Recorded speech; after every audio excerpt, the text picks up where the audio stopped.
शुभ सकाळ आपण आईएनटीवी ओडिशार सकाळर न्यूज बुलेटिन देखुछंती। आसंतो आज सकाळर देश विदेश तथा राज्यर सबठार बड़ खबर उपरे नजर पकाइबा। जीएसटी संस्कार उपरे प्रधानमंत्री मोदी कांग्रेस उपरे आक्षेप। प्रधानमंत्री मोदी कहिसंती जे जीएसटी संस्कार देश पय समर्थन एवं अभिवृद्धिर डबल डोज। यह सहित समान भारतीय अर्थनीति रे पांचटी रत्न अटंती। एक सरल टिकस व्यवस्था, जीवन गुणवत्ता उन्नत करिबा, व्यवहार एवं अभिवृद्धि करिबा, व्यवसाय करिबार सहजता एवं समवाय संघीयता सेमान जोड़िछंती बोली मोदी जी मध्य कहिछंती। इंदौर हॉस्पिटल रे मूसा कामुड़ारे 2 जण नवजात शिशु को मृत्यु पर राहुल गांधी प्रधानमंत्री को टार्गेट करिछंती। एमपी मुख्यमंत्री को मध्य निंदा करिछंती। मध्य प्रदेश रो सबठार बड़ सरकारी हॉस्पिटल मध्य यह गोटे अटे।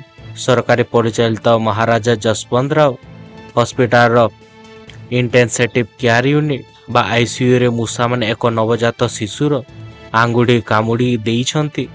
एक पृथक घटना रे मूसा माने अन्य एक शिशुर मुंड एवं कांधरे मध्य सेमाने कामुड़ी छंती।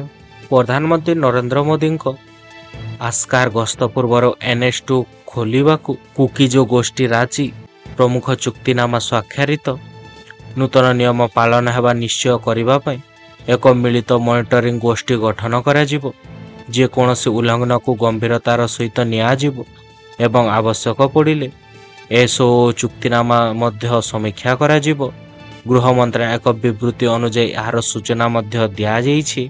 मोदी सरकार को एही तीनोटी बड़ सहर रे किलो पिछा 24 टंकार सब्सिडी युक्त प्याज आरंभ कर देइछंती। सब्सिडी युक्त प्याज बिक्रय चेन्नई, गुवाहाटी एवं कोलकाता को विस्तार करा जिवो एवं डिसेंबर पर्यंत यह जारी रखा जाइछि।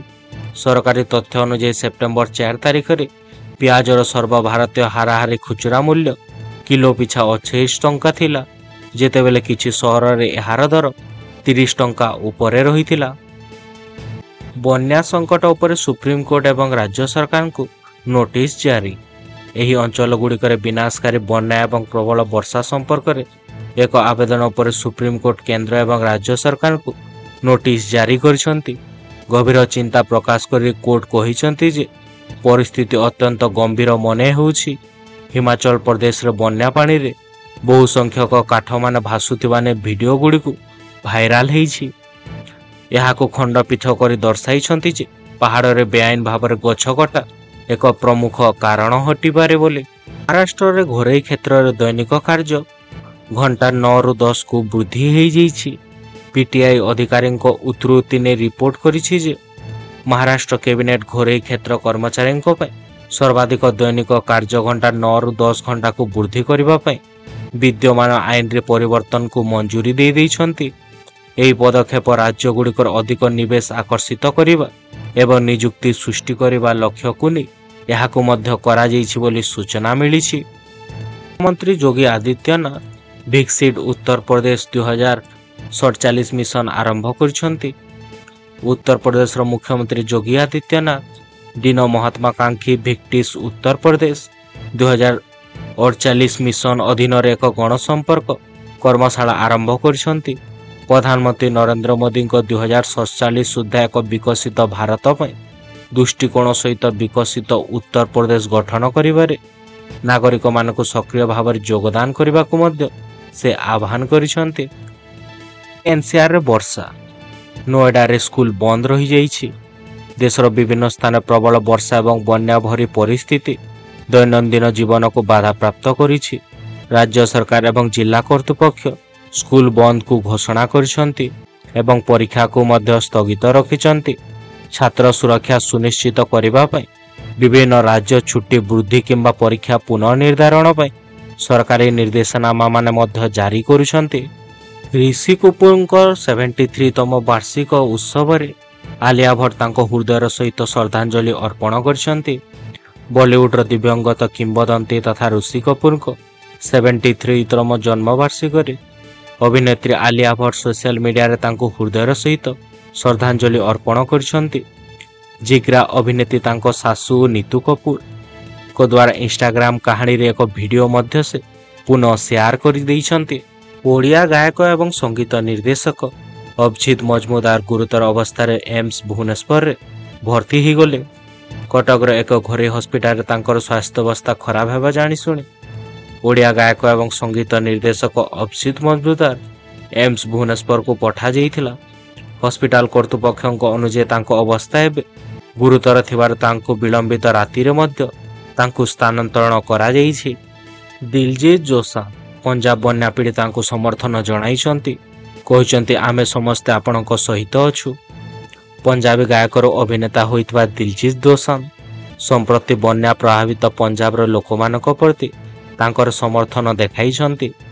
ଇନଷ୍ଟାଗ୍ରାମରେ ଏକ ଭିଡ଼ିଓ ସେୟାର କରିଛନ୍ତି। ସେ ଲୋକଙ୍କ ପ୍ରତି ନିଜର ଚିନ୍ତା ପ୍ରକାଶ କରିଛନ୍ତି ଏବଂ ଉଲ୍ଲେଖ କରିଛନ୍ତି ଯେ ପଞ୍ଜାବ ବନ୍ୟା ପୀଡ଼ିତଙ୍କ ସହିତ ସେ ଠିଆ ହୋଇଛନ୍ତି। ଲୋକଙ୍କ ଘର ଭାସି ଯାଇଛି, ଫସଲ ନଷ୍ଟ ହୋଇଛି, ଗାଈ ଏବଂ ପଶୁପାଳନମାନେ ମଧ୍ୟ ମରିଯାଇଛନ୍ତି ଏବଂ ଲୋକଙ୍କ ଜୀବନ ଭାଙ୍ଗି ଯାଇଛି। ପଞ୍ଜାବ ଆହତ ହୋଇଛି, କିନ୍ତୁ ଏହା ପରାସ୍ତ ହୋଇନାହିଁ ବୋଲି ଦିଲଜିତ ଦୋସାଂଝ ତାଙ୍କ ଭିଡ଼ିଓରେ ସେୟାର କରିଛନ୍ତି। ଜୀବନ ବୀମା ସ୍ୱାସ୍ଥ୍ୟ ବୀମା ଉପରେ କୌଣସି ଜିଏସ୍ଟି ନାହିଁ। ପରିବାର ଫ୍ଲୋରାଲ ପଲିସି ଏବଂ ବରିଷ୍ଠ ନାଗରିକଙ୍କ ପାଇଁ ପଲିସି ଏବଂ ଏହାର ପୁନଃ ବୀମା ସମେତ ସମସ୍ତ ବ୍ୟକ୍ତିଗତ ସ୍ୱାସ୍ଥ୍ୟ ବୀମା ପଲିସିକୁ ମଧ୍ୟ ଜିଏସ୍ଟି ମୁକ୍ତ କରାଯିବ। ଏହାର ସୂଚନା ନିର୍ମଳା ସୀତାରମଣ କହିଛନ୍ତି। ସେ କହିଛନ୍ତି ବ୍ୟକ୍ତିଗତ ଜୀବନ ବୀମା, ଟର୍ମ ଲାଇଫ୍, ୟୁଏଲ୍ଆଇପି କିମ୍ବା ଏଣ୍ଡାମେଣ୍ଟ ପଲିସି ଏବଂ ପରବର୍ତ୍ତୀ ପୁନଃ ବୀମା ଜିଏସ୍ଟି ମୁକ୍ତ କରାଯିବ। ଜୁଲାଇ 2017ରେ ଆରମ୍ଭ ହେବା ପରଠାରୁ ସ୍ୱାସ୍ଥ୍ୟ ବୀମା ଏବଂ ଜୀବନ ବୀମା ପାଇଁ ଦେୟ ପ୍ରିମିୟମ ଉପରେ 28% ଜିଏସ୍ଟି ହାରକୁ ଲାଗୁ କରାଯାଇଛି। ରାତି 10ଟା ପରେ ଟ୍ରେନରେ ରିଲ୍ ଦେଖିବା ଆପଣମାନଙ୍କୁ ଅସୁବିଧାରେ ପକାଇପାରେ। ଯାତ୍ରୀମାନେ ଧ୍ୟାନ ଦିଅନ୍ତୁ, ଯଦି ଆପଣ ଟ୍ରେନରେ ଯାତ୍ରା କରୁଛନ୍ତି ଏବଂ ରାତି 10ଟା ପରେ ଟ୍ରେନରେ ରିଲ୍ ଦେଖୁଛନ୍ତି, ତେବେ ଏହା ଆପଣଙ୍କୁ ଅସୁବିଧାରେ ପକାଇପାରେ। ସମ୍ପ୍ରତି ଭାରତୀୟ ରେଳବାଇ ରାତି ଯାତ୍ରାକୁ ଆରାମଦାୟକ କରିବା ପାଇଁ ଟ୍ରେନ୍ ଯାତ୍ରୀମାନଙ୍କ ପାଇଁ ରାତି 10ଟା ପରେ ନିୟମ ଲାଗୁ କରିଛନ୍ତି। ନୂତନ ନିର୍ଦ୍ଦେଶାବଳୀର ଅଂଶ ଭାବରେ ରାତି 10ଟା ପରେ ଟ୍ରେନରେ ନୀରବତା ବଜାୟ ରଖିବା ସମସ୍ତଙ୍କ ପାଇଁ ଆବଶ୍ୟକ ଅଟେ ଏବଂ ଯେଉଁମାନେ ନିର୍ଦ୍ଦେଶାବଳୀଙ୍କୁ ଉଲ୍ଲଂଘନ କରିବେ ସେମାନଙ୍କୁ କଠୋର କାର୍ଯ୍ୟାନୁଷ୍ଠାନର ସମ୍ମୁଖୀନ ହେବାକୁ ପଡ଼ିପାରେ। skillindiadigital.government.inରେ ଏନ୍ସିଭିଟି ଆଇଟିଆଇ ଫଳାଫଳ 2025 ଘୋଷଣା କରାଯାଇଛି। National council of vocational training NCVT ସମସ୍ତ ସେମିଷ୍ଟାର ପାଇଁ ଆଇଟିଆଇ ଫଳ 2025 ଆନୁଷ୍ଠାନିକ ଭାବରେ ପ୍ରକାଶ କରିଦେଇଛି। ଫଳାଫଳ ଗୁଡ଼ିକ ଏବେ skillindiagovernment.inରେ ସ୍କିଲ୍ ଇଣ୍ଡିଆ ଡିଜିଟାଲ ହବ୍ ବା SIDH ପୋର୍ଟାଲ ମାଧ୍ୟମରେ ଅନଲାଇନରେ ଉପଲବ୍ଧ ରହୁଛି। ବିଭିନ୍ନ ଟ୍ରେଡ୍ରେ ଶିଳ୍ପ ତାଲିମ ପ୍ରତିଷ୍ଠାନ ଆଇଟିଆଇ ପରୀକ୍ଷା ଦେଇଥିବା ଛାତ୍ରଛାତ୍ରୀମାନେ ସେମାନଙ୍କ ରୋଲ ନମ୍ବର କିମ୍ବା ପଞ୍ଜୀକରଣ ବିବରଣୀ ପ୍ରବେଶ କରିକି PDF ଫର୍ମାଟରେ ସେମାନଙ୍କ ଫଳାଫଳ ଯାଞ୍ଚ ଏବଂ ଡାଉନଲୋଡ୍ କରିପାରିବେ। NIRF 2025 ଆଇଆଇଟି ମାଦ୍ରାସ ଶୀର୍ଷ ସ୍ଥାନ ବଜାୟ ରଖିଛି। ଇଞ୍ଜିନିୟରିଂ ବର୍ଗରେ ରାଜସ୍ପ ଜାରି କରିଦେଇଛି। ପ୍ରତିଷ୍ଠିତ ଭାରତୀୟ ପ୍ରଯୁକ୍ତି ବିଦ୍ୟା ସଂସ୍ଥା ଆଇଆଇଟି ମାଦ୍ରାସ ପୁଣି ଥରେ ଜାତୀୟ ପ୍ରତିଷ୍ଠାନ ର୍ୟାଙ୍କିଂ ତଥା ଫ୍ରେମୱାର୍କ ବା NIRF 2025ରେ ପ୍ରଥମ ସ୍ଥାନ ହାସଲ କରିଛି। ସାମଗ୍ରିକ ଏବଂ ଇଞ୍ଜିନିୟରିଂ ବର୍ଗ ଉଭୟରେ ଏହାର ଶୀର୍ଷ ସ୍ଥାନ ବଜାୟ ରଖିଛି। ଏହା ଲଗାତାର 7ମ ବର୍ଷ ଯେ ଆଇଆଇଟି ମାଦ୍ରାସକୁ ଭାରତର ସର୍ବୋତ୍ତମ ସାମଗ୍ରିକ ପ୍ରତିଷ୍ଠାନ ଭାବରେ ସ୍ଥାନ ଦିଆଯାଇଛି ଏବଂ ଏହା 2016ରେ NIRF ପ୍ରତିଷ୍ଠା ହେବା ପରଠାରୁ ଏକ ଦଶନ୍ଧି ଧରି ଇଞ୍ଜିନିୟରିଂ ର୍ୟାଙ୍କିଂରେ ସେ ପ୍ରଥମ ସ୍ଥାନରେ ରହି ଆସୁଛି। 50% ଅଲ୍ ଇଣ୍ଡିଆ କୋଟା ସିଟ୍ ପାଇଁ NEET PG 2025 ମେରିଟ୍ ତାଲିକା ପ୍ରକାଶିତ ହୋଇଛି। National board of examination in medical science ବା NBEMSରେ 50% ଅଲ୍ ଇଣ୍ଡିଆ କୋଟା ବା AIQ ସିଟ୍ ପାଇଁ NEET PG 2025ର ମେରିଟ୍ ତାଲିକା ପ୍ରକାଶ ପାଇଛି।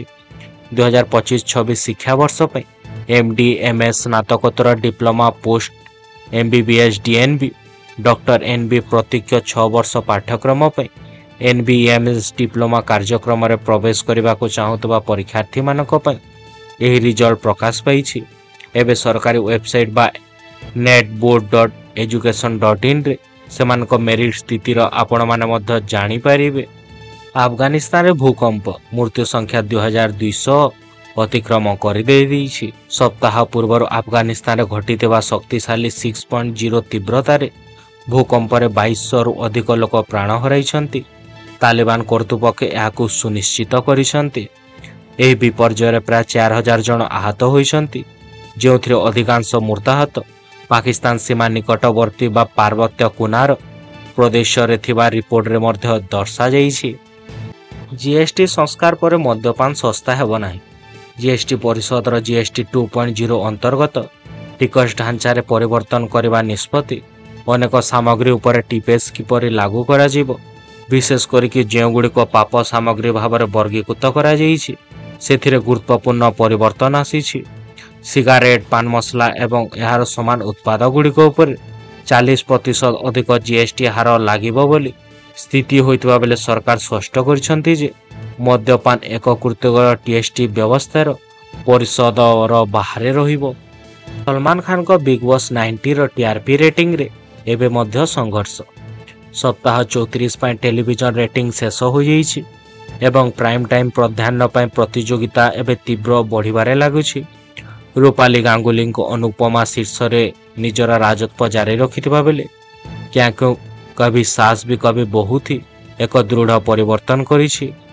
ସାମ୍ପ୍ରତିକ ସପ୍ତାହଗୁଡ଼ିକରେ କିଛି ସମୟ ପାଇଁ ଖସିଯିବା ପରେ ତୃତୀୟ ସ୍ଥାନ ପୁନର୍ବାର ହାସଲ କରିଛି।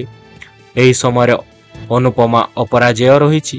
2.4 ରେଟିଂ ଏବଂ 3.5 ମିଲିୟନ ପହଞ୍ଚିବା ପରେ ଟେଲିଭିଜନର ସର୍ବାଧିକ ଦେଖାଯାଇଥିବା ଶୋ ଭାବରେ ନିଜର ସ୍ଥିତିକୁ ଏବେ ମଧ୍ୟ ସେ ମଜବୁତ କରି ଆଗରେ ରଖୁଛି।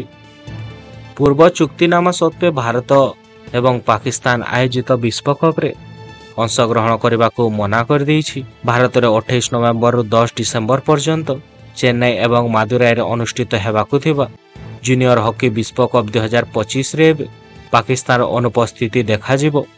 ହକି ଇଣ୍ଡିଆର ମହାସଚିବ ତଥା ଭୋଲାନାଥ ସିଂଙ୍କ କହିବା ଅନୁଯାୟୀ ପାରମ୍ପରିକ ଭାବରେ ପାକିସ୍ତାନ ଜୁନିୟର ଦଳ ଅଂଶଗ୍ରହଣ ନିଶ୍ଚିତ ଥିଲା, କିନ୍ତୁ ଦଳ ଏବେ ଏକ ବିରୋଧାଭାସ ମନୋଭାବକୁ ପ୍ରତିଫଳିତ କରି ଓହରି ଯାଇଛି। ମହାନଦୀରେ ବନ୍ୟାର ଆଶଙ୍କା, ହୀରାକୁଦ ଜଳଭଣ୍ଡାରର 16ଟି ଗେଟ୍ ଖୋଲା। ମହାନଦୀ ଉପରମୁଣ୍ଡରେ ପ୍ରବଳ ବର୍ଷା ଜାରି ରହିଛି। ପ୍ରବଳ ବର୍ଷା ଯୋଗୁଁ ହୀରାକୁଦରେ ଖୋଲିଛି 16ଟି ଗେଟ୍। ହୀରାକୁଦ ପାଣି ଛାଡ଼ିବା ପରେ ନଦୀରେ 2.5 ଲକ୍ଷ କ୍ୟୁସେକ୍ ଜଳ ପ୍ରଭାବିତ ହୋଇଛି। ସେଥିପାଇଁ 10ଟି ଜିଲ୍ଲା ତଥା ଅନୁଗୁଳ, ବୌଦ୍ଧ, କଟକ, ଯାଜପୁର, କେନ୍ଦ୍ରାପଡ଼ା, ଖୋର୍ଦ୍ଧା, ନୟାଗଡ଼, ପୁରୀ, ସମ୍ବଲପୁର, ସୋନପୁର ଜିଲ୍ଲାକୁ ସତର୍କ ରହିବାକୁ ନିର୍ଦ୍ଦେଶ ସୂଚନା ଦିଆଯାଇଛି। ଏସ୍ଆର୍ସି ତରଫରୁ ଜିଲ୍ଲା ପ୍ରଶାସନକୁ ସଜାଗ ରହିବାକୁ ମଧ୍ୟ କୁହାଯାଇଛି। ନଦୀ ଶଯ୍ୟାକୁ ଗୃହପାଳିତ ପଶୁଙ୍କୁ ନ ଛାଡ଼ିବା ସହିତ ଲୋକମାନଙ୍କୁ ନଦୀକୁ ନ ଯିବାକୁ ମଧ୍ୟ ପରାମର୍ଶ ଦେଇଛନ୍ତି ଏସ୍ଆର୍ସି। ଅବିଶ୍ରାନ୍ତ ବର୍ଷାରେ ବେହାଲ ଓଡ଼ିଶା, ଅଧିକାଂଶ ଅଞ୍ଚଳରେ ତୁହାଗତୁହା ବର୍ଷା। ବର୍ଷା ପାଣିରେ ଭାସି ଯାଇଛି ପୋଲ। ଯାଜପୁର ବ୍ଲକର ସୁଜନପୁର ପଞ୍ଚାୟତର ହସନପୁର ଦୁଧେଇ ନାଳରେ ପୋଲ ଆଜି ସକାଳେ ବର୍ଷା ପାଣିରେ ଭାସି ଯାଇଛି। 11 ବର୍ଷ ତଳେ ଏହି ପୋଲର ନିର୍ମାଣ କାର୍ଯ୍ୟ ଆରମ୍ଭ ହୋଇଥିଲା।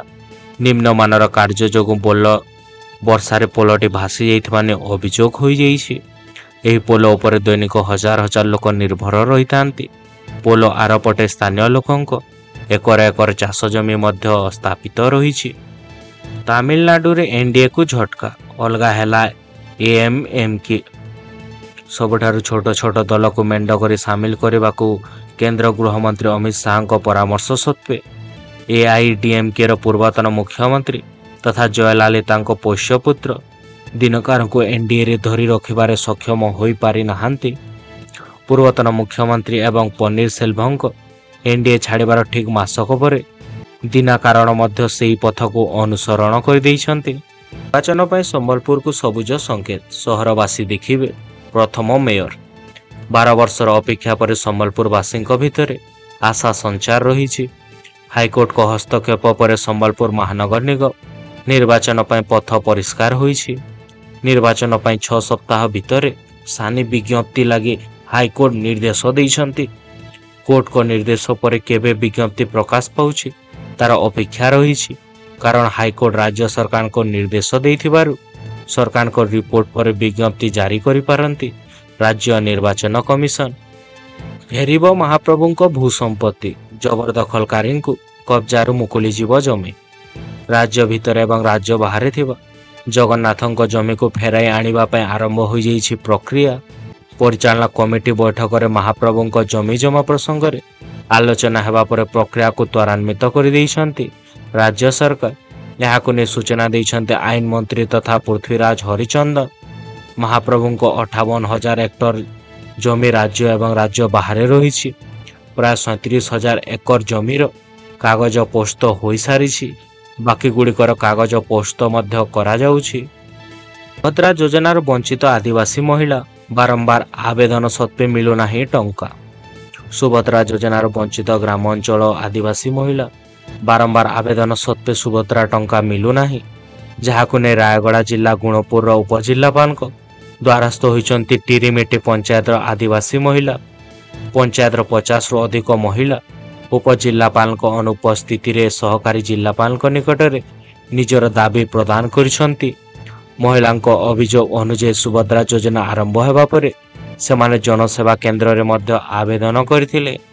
ବିସ୍ଫୋରଣରେ ଥରୁଛି ଘର, ପ୍ରତି ମୁହୂର୍ତ୍ତରେ ଚାଲିଛି ଜୀବନ ବଞ୍ଚାଇବାକୁ ସଂଘର୍ଷ। ଆଁ କରି ମାଡ଼ି ଆସୁଛି କୋଇଲା ଖଣି, ଆଉ ମାତ୍ର କେଇ ପାହୁଣ୍ଡ, ତାପରେ ସାରା ଗାଁ ଖଣି ଭିତରେ ଲୀନ ହୋଇଯିବ। ଏବେ ଖଣି ବିସ୍ଫୋରଣରେ ଥରୁଛି ଘରମାନେ। କେତେବେଳେ ଛାତ ଉପରୁ ଖସୁଛି ପଥର ଖଣ୍ଡ, ତ କେତେବେଳେ ପଥର ଖଣ୍ଡ ମାଡ଼ରେ ଆହତ ହେଉଛନ୍ତି ଲୋକମାନେ। ଆଖି ଆଗରେ ମୃତ୍ୟୁର ଭୟ ଥାଇ ମଧ୍ୟ ଛାଡ଼ି ପାରୁନାହାନ୍ତି ଭିଟାମାଟି।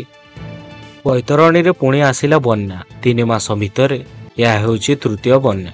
ପୁଣି ଆସିଛି ବନ୍ୟା। ଏଥର ଛୋଟ ଧରଣର ବନ୍ୟା ହୋଇଥିଲେ ମଧ୍ୟ ବଢ଼ାଇ ଦେଇଛି ଚିନ୍ତା, କାରଣ ଗତ 3 ମାସ ମଧ୍ୟରେ ଏହା ବୈତରଣୀରେ ତୃତୀୟ ବନ୍ୟା। ଆଖୁଦା ପଦାର୍ଥରେ ବିପଦ ସଂକେତ ଉପରେ ପ୍ରଭାବିତ ହେଉଛି ବନ୍ୟା ଜଳ। ପାଣି ବଢ଼ୁଥିବାରୁ ପ୍ରଭାବିତ ହୋଇଛନ୍ତି ଭଦ୍ରକ, ବନ୍ତ, ଧାମନଗର ଏବଂ ଭଣ୍ଡାରୀ ପୋଖରୀ। ସେପରି ଯାଜପୁର ଜିଲ୍ଲା ପୁଣି ଥରେ ବନ୍ୟାର ପ୍ରକୋପ ସହୁଛି। ଗତକାଲି 14ଟି ବ୍ଲକରେ 100 ମିଟରରୁ ଅଧିକ ଏବଂ 42ଟି ବ୍ଲକରେ 50 ମିଟରରୁ ଅଧିକ ବର୍ଷା ହୋଇଛି। ଜାନୁଆରୀରୁ ବ୍ରହ୍ମପୁରରୁ ମିଳିବ ବିମାନ ସେବା, ଯାତାୟାତ ହେବ ସୁଗମ। ଜାନୁଆରୀରୁ ବ୍ରହ୍ମପୁରକୁ ମିଳିବ ବିମାନ ସେବା। ରଙ୍ଗେଇଲୁଣ୍ଡା ଏୟାରପୋର୍ଟ ଦେଇ ଯାତାୟାତ ହେବ ସୁଗମ। ସମୀକ୍ଷା ପରେ ସୂଚନା ଦେଇଛନ୍ତି ଦକ୍ଷିଣାଞ୍ଚଳ ଆରଡିସି। ଡିସେମ୍ବର ସୁଦ୍ଧା ସମସ୍ତ କାମ ସାରିବାକୁ ଅଧିକାରୀଙ୍କୁ ନିର୍ଦ୍ଦେଶ ଦେଇଛନ୍ତି। ବିମାନବନ୍ଦର ନିମନ୍ତେ ରନୱେ, ପାଚେରୀ, ଅଣ୍ଡରଗ୍ରାଉଣ୍ଡ କେବୁଲିଂ, ପାଣି ପମ୍ପ, କେନାଲର ଦିଗ ପରିବର୍ତ୍ତନ ସହିତ ଅନନ୍ୟ ଆନୁଷାଙ୍ଗିକ ବ୍ୟବସ୍ଥାର କାର୍ଯ୍ୟ ଜାରି ରହିଛି।